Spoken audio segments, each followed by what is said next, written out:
My name is Don Coyas, and I'm the founder and president of White Bison, and also chairman of the board. And it's really my honor and my pleasure to introduce you to a new exciting program that we have, the Wellbriety Movement Celebrating Families, and our partnership that we have with NACOA, the National Association for Children of Alcoholics, and the Wellbriety Training Institute.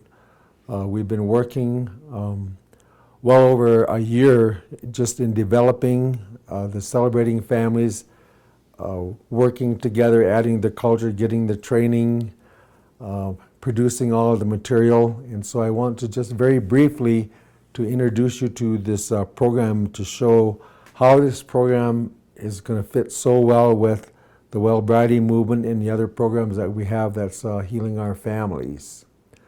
Our elders told us when we first started involved with healing our communities as to what we should do. They told us that the original teachings that we had and how we were structured, how we got our culture, was from our Mother Earth.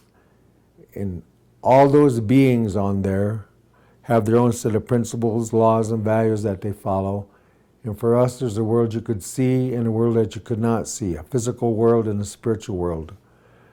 And our ancestors, over a period of time, became very, very knowledgeable about this whole way that the Creator made the earth. And then they passed that knowledge down from generation to generation, and we were very happy and very knowledgeable about living in harmony with this Earth Mother of ours. This was the source of our culture. And so this is the way our communities evolved. We had ceremonies, spirituality, we had cultural values, elders' teachings, we knew everything was interconnected. And the little boys, we knew how to guide them and to train them to become men. And also the same thing was with the girls. We knew how to develop the cycle of life for the young girls so that they became the women. And then of course, if the cycle of life wasn't done, then we taught the women how to become elders and the men how to become the male elders. And then our elders were very, very important and very, very significant because they had the knowledge that they had gained over their lives.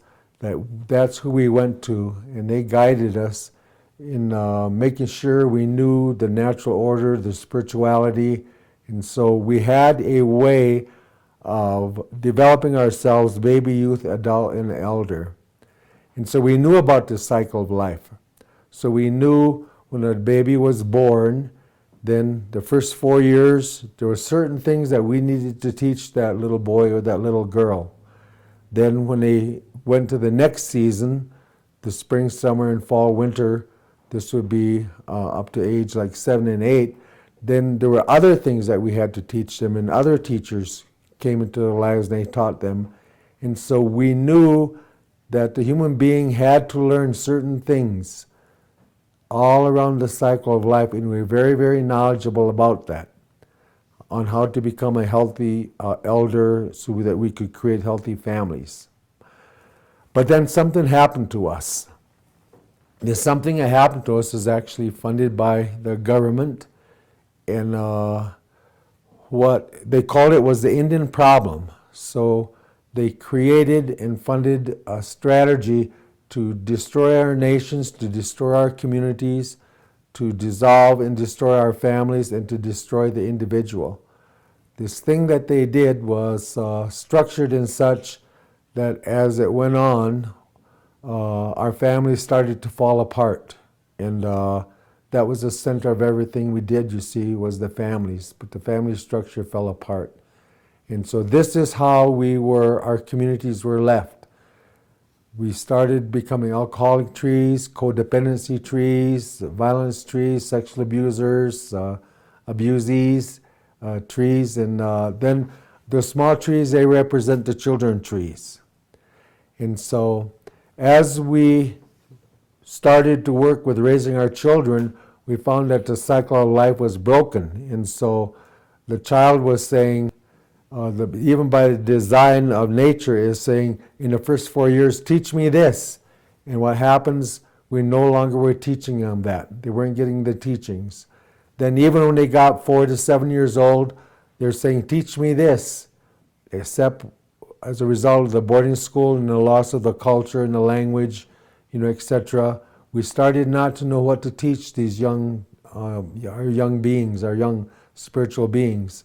And then the preteens, teach me this. And so we were not teaching our children what our ancestors used to teach them.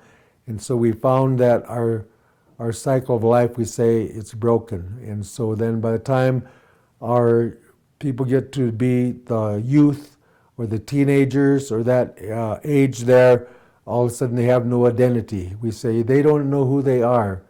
And so this is what we started handing down from one generation to the next. And so we're passing this information on from one generation, you see, to the next. And this is a cycle that we must break, is the passing on of the dysfunction. So what we are able to do now, and what we're so excited about celebrating families, is we're going to use this to help break the cycle.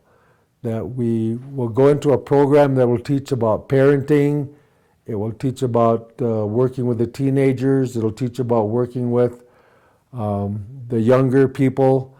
And so as we teach the parents on how to make changes in themselves, and then we have the children in the same training, and they're learning how to make changes in themselves, we start to see we're able to build healthy families. And so instead of not knowing what to teach the children, we now know what to teach them. So the little ones were able to come back and bring the knowledge, the cultural knowledge, combined with the knowledge that's in the Celebrating Families system. And then the next age, we know the knowledge, what we want to add to teach them, but also this knowledge about recovering from alcohol in drugs and those types of issues that we have, that we are given the ability for us to heal ourselves as a family, because as we know, alcoholism, it's a family disease. So we need to heal ours. So we're pretty excited about now having a program that is specifically helps parents and helps certain age groups around the cycle of life, so that we can start to produce dependable, healthy results. So we are now looking at restoring our family, bringing back the culture on how to get rid of the anger, guilt, shame, and fear, and the hurts that has happened around alcohol and drugs, and for us to be able to restore our families. Because the elders gave us a teaching that we were to follow. This was about 25 years ago. We thought that we could just go and make community changes. And what they told us, there's a natural order. They said, first you must show the individuals how to change themselves.